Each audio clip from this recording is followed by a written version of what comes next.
ان کے بدلے میں اگر اللہ اس کا رسول تمہیں محبوب ہو تو فرمایا پھر تمہارا مقدر اللہ کی رحمت بن جائے گی. حتیٰ یأتی اللہ بأمرہ، اگر دنیا اور اس کا سادہ سامان اللہ رسول کی محبت کے آڑ میں آ جائے، مقابلے میں آ جائے، فرمایا فتربصوا، انتظار کرو، عذاب کا انتظار کرو. حتیٰ یأتی اللہ بأمرہ، یہاں تک کہ اللہ اپنا عذاب تم پہ نازل فرمائے. ان اللہ لا یہدی القوم الفاسقین، بے شک اللہ فاسق قوم کو ہدایت نہیں دیتا. اس سے پتہ چلا کہ مال و متاع ایک طرف، مکانات ایک طرف، پیسہ ایک طرف، سب ایک طرف، لیکن مصطفیٰ کی محبت ان سب سے بڑھانی بات ہوتی ہے. حضور کے مقابلے میں اگر ان چیزوں سے زیادہ محبت کی تو پتہ چلا تبلیغیں، چلے، بسترے سب ایک طرف، حضور کی محبت ان سے بڑھنی ہے. مصطفیٰ کی محبت کے آگے عبادتیں ناقص ہیں کہ جس عبادت کے اندر شمع رسالت کی پروان کی محبت نہ ہو وہ عبادت ناقص. قرآن کہتا ہے میں نہیں کہہ رہا، فرمایا سب کو ایک طرف کر دو، اللہ رسول کی محبت کو ایک طرف کر دو. اللہ اس کی رسول کی محبت کے مقابلے میں دنیا ہیج ہونی چاہیے. اگر دنیا کی طبی محبت تم پہ غالب آ گئی پھر اللہ کے عذاب کا انتظار کرو، پھر اللہ کے عذاب کا انتظار کرو. ارے حضرت عثمان غنی کی محبت تو میں بیان کروں گا، آپ کیسے عاشق مصطفیٰ تھے، کیسے عاشق رسول تھے. قربان جائیے، ہمیں توحید کا درس دیا جاتا ہے کہ تم توحیدی نہیں ہو، تم اللہ سے صحیح معنی میں محبت نہیں کرتے.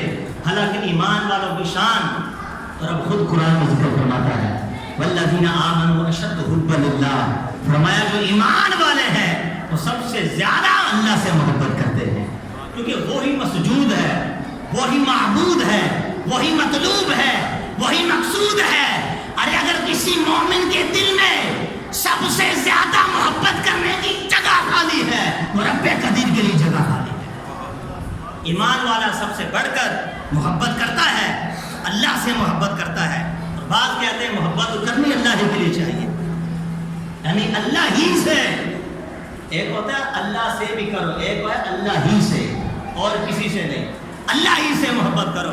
بذات ایمان والوں کی محبت اللہ تعالیٰ ہی سے ہے. بذات ایمان والے کس سے محبت کرتے ہیں؟ سب بولو اللہ سے محبت کرتے ہیں. قل ان صلاتی و نسکی و محیای و مماتی للہ رب العالمین و مماتی للہ رب العالمین. حضور کو فرمایا جا رہا ہے کہ محبوبہ فرما دو کہ میری نماز، میری قربانی، میرا جینا، میرا مرنا سب اللہ کے لیے ہے. میرا جینا، میرا مرنا سب اللہ کے لیے ہے. تو مجھے بتاؤ تو پھر الہ سے محبت ہماری کیسی ہوگی؟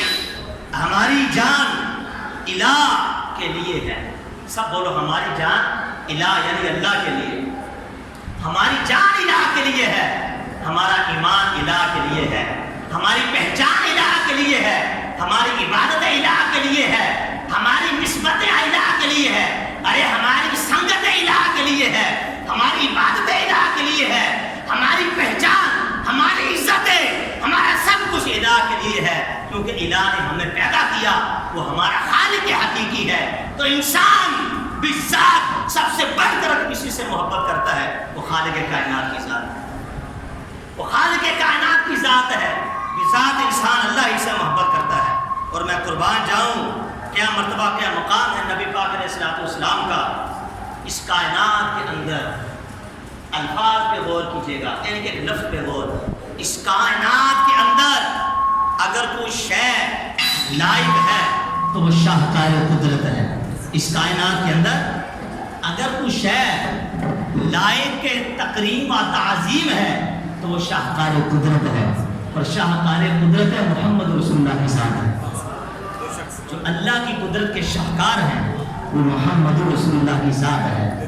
امام حاکم نے المستدرک الصحیحین کے اندر اس حدیث کو ذکر فرمایا.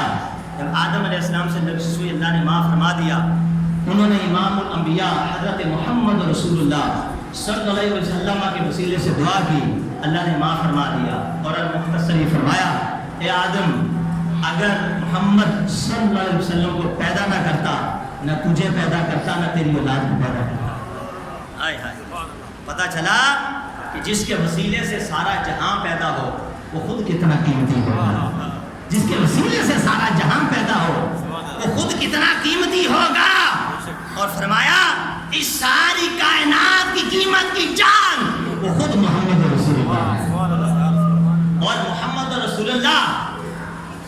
الہ سے جو محبت ہے وہ کس قدر محبت ہے. نبی پاک علیہ السلام ارشاد فرماتے ہیں اگر میں اللہ کی راہ میں شہید ہو جاؤں تو میں پھر یہی چاہوں گا, مجھ محمد کی یہی چاہت ہوگی, میرا رب مجھے پھر پیدا کرے, میں اس کی چاہت میں, اس کی محبت میں مارا